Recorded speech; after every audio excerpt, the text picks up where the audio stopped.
সিয়ামের ইনফায়ার চুলা, এই চুলাটি বর্তমানে কি নষ্ট হয়ে গেছে জানি না, আমি খুলে রেখেছি, এটা দেখাবো।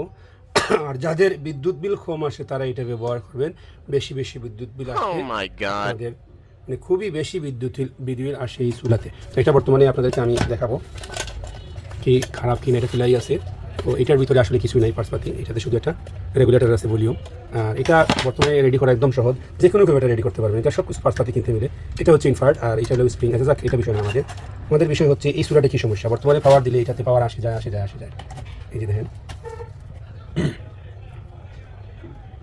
পাওয়ার আসতেছেই না এটাতে। যাক, এটাতে বর্তমানে কী সমস্যা এটা আমরা দেখি। যারা এই সমস্ত চুলার কাজ করেন তারা ভিডিওটা দেখলে বসে বুঝতে পারবেন, সহজে এটা ঠিকও করতে পারবেন। এটা হচ্ছে স্টার সাইট, এটা আমি খুলে নেই আপনাদেরকে দেখাবো। ভিডিওটা না টেনে দেখবেন, আর ভালো লাগলে শেয়ার করবেন, না লাগলে না। কাউকে বলে যে শেয়ার করতে হবে তার প্রয়োজন নেই। এই পার্ট সম্ভবত ঠিক আছে, এটাতে কোনো সমস্যা নেই, দেখতে পাচ্ছি। এটা খুললে বুঝতে পারবো।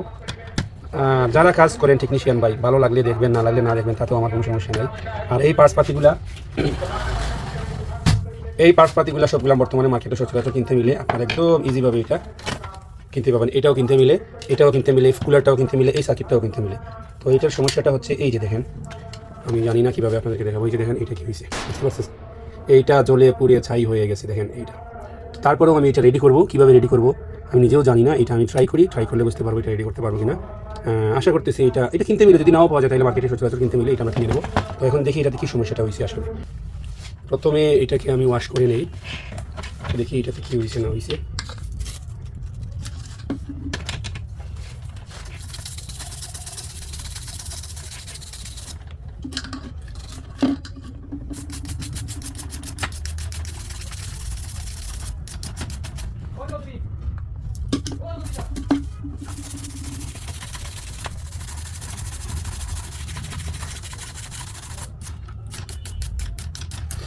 তো এইটাতে আমি সম্ভবত এটা কিছুই হয় না। এই যে দেখেন, এই যে এখান থেকে স্পার্ক করে এটাতে এসে যে এই যে ইনভার্টার যে কানেকশনটা সেটা পুড়ে গেছে। তো এটা আমি কানেকশন দিই, ভিডিওটা লম্বা করবো না, ধীরে ধীরে আপনাকে দেখে দিই। তো আসলে এটার কোনো কিছুই, ওই যে দেখেন এই যে সার্কিটটা থেকে এটা যে পিনটা জ্বলে গেছিলো, এটার থেকে আমি সরাসরি এটাতে বাইপাস করে দিয়ে দিছি। এখন দেখা যাক এটাতে বিদ্যুৎ আসে কিনা। আর এই যে এটা একদম শর্ট হয়ে গিয়ে এখান থেকে একদম ডিসকানেকশন হয়ে গেছে, সেজন্য এখানে দেওয়া যাবে না, এটা সম্ভব না। সেজন্য আমি এখানেতে ডিসকানেক্ট করে এখানে কানেক্ট করে দিয়ে দিচ্ছি। আপনারাও আসলে এই ধরনের সোলার এতে ইজিভাবে ঠিক করতে পারবো। তো দেখি এটা আমি আপাতত লাগিয়ে নেই, লাগাইলে বুঝতে পারবো কি সমস্যা ছিল কিনা।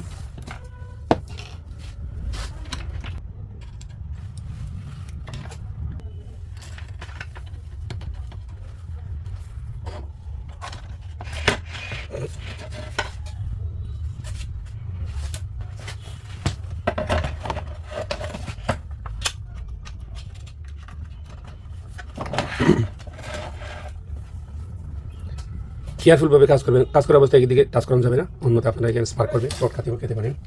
প্রয়োজনে আপনারা স্ক্রুড্রাইভার নিয়ে চেক করবেন, এটা এইভাবে স্ক্রুড্রাইভার চেক করে নেবেন। তো দেখি আসলে বিদ্যুতের কানেকশন দিয়ে আসে কিনা। আজ দেখেন এটা ঠিক হয়ে গেছে, এই দেখেন পাওয়ারটা চলে আসছে, এই যে দেখেন পাওয়ার অফ, এই যে দেখেন পাওয়ার অন। তো যে কোনো কেউ আসলে খুব ইজিভাবে এটা কাজ করতে পারবেন, সব কিছু পার্টসপাতি কিনতে মিলে। আশা করি আর বলার কিছু নাই। এখন আপনারা যদি এখানে আমি যদি এটা লাগিয়ে নিই, কী করা যায়। এখন এটা আমি লাগিয়ে নেওয়ার পরে আমি আপনাদেরকে লাগাই। এই যে দেখেন চলে আসছে, এই যে দেখেন। যদি আমি এখানে যদি কোনো কিছু না চুলা না বসে তাহলে এটা অন হবে না, এটা অন হয়ে গেছে। যাই হোক, এই ছিল ভিডিও। আপনারা অতি ইজিভাবে এটা ঠিক করতে পারবেন।